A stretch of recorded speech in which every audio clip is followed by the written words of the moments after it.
Так, поехали. Всем привет! Японский конструктив мне никогда не нравился, честно вам говорю. Но вот материалы, они всегда делали достаточно хорошо. Итак, ближе к теме.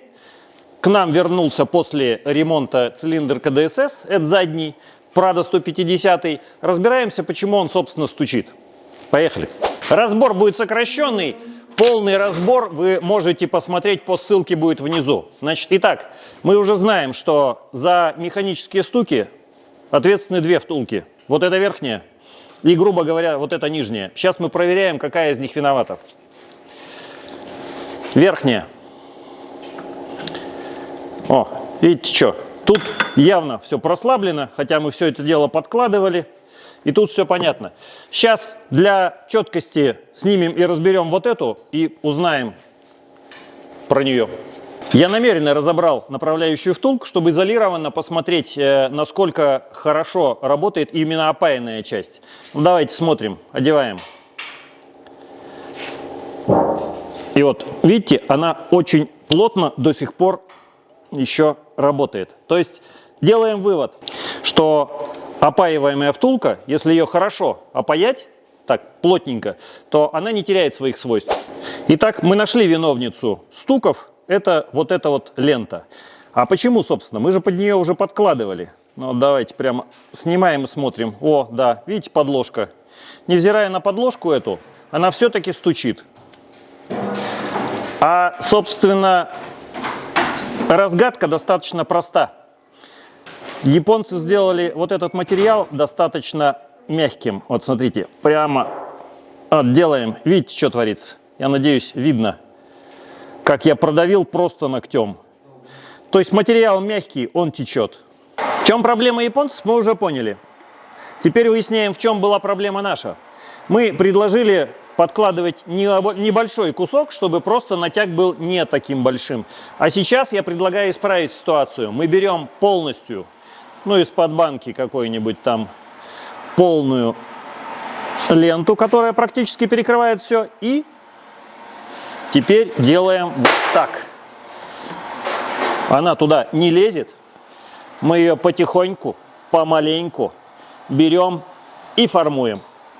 О, все.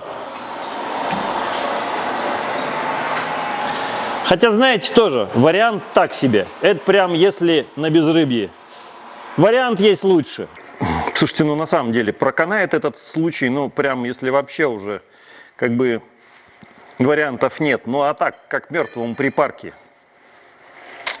Да, материальчик, конечно, вообще. Но это, кстати, не единственная проблема. Ладно. Хорошее решение. Значит, кольцо из полиацеталя, которое мы выточили ровно в размер. Оно даже слегка больше. И я вот вам сейчас покажу, как оно работает. Вот такого результата я достиг после того, как я 15 минут его обжимал. До этого оно прям было в натяжку.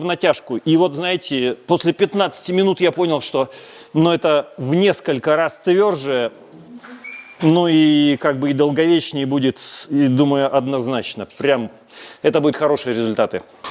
Так, ну вот еще примерчик. Я вчера передний делал, точил колечки. Размер, чтобы точно подогнать. Вот это колечко я вчера разрабатывал минут 20. Если оно вот прям не натягивается, прям легонько, не переживайте, оно осаживается. Вот прям, чтобы вы понимали, что оно со смазкой вот как сейчас будет, плотненько-приплотненько. Я говорю, еще раз 20 минут вчера. Все силы потратил на это дело. И вот что мы получили.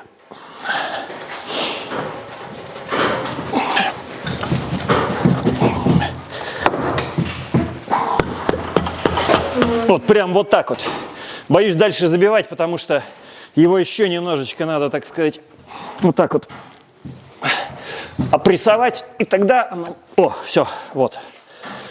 Сегодня, видимо, сил побольше. Короче, это хорошая конструкция. Это прям замечательно. Итак, пластиковое кольцо решает основную проблему цилиндра КДСС. Скоро в продаже. Первую партию мы наточим вручную, это будет штучно, а потом будет промышленная партия. Послесловие. Когда начинаешь углубляться в эту проблему, ну, конкретное измерение всех размеров для того, чтобы точно вот воспроизвести это колечко, то я понимаю, что изначально вот эта идея как-то она такая слегка подпахивает непонятно чем. Почему? Потому что размеры, ну, настолько кривые, что ни один нормальный инженер как бы их нарисовать бы не мог. Они, бывает, что иногда дробные размеры, но они кратны дюймам, а тут не метрической системе не кратно, не дюймовой. Ну, то есть, я не знаю, то ли в процессе, то ли с самого начала это все был какой-то бред.